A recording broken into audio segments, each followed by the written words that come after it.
Ce cercei are, mă? Mură.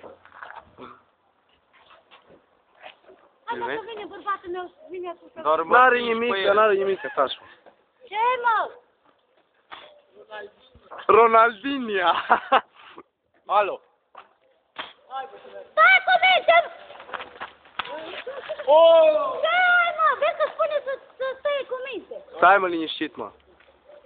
Ce? Hai, tu ce faci? E nenormalul ăsta. Nenormal. Ce ai, mă? Că mă vede poliția, să vezi ce va cu ce poliția.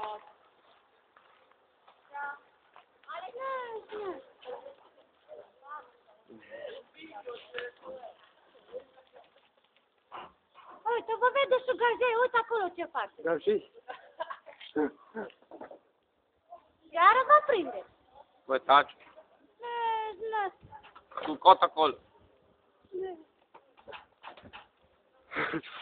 Fii atent ce tumbe faci. Hop!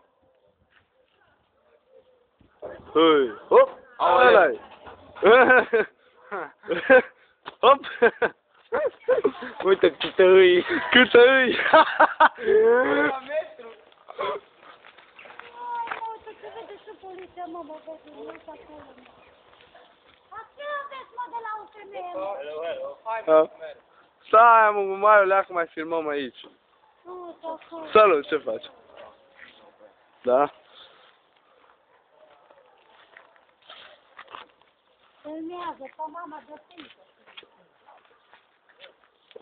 Bă, hai pe ăla.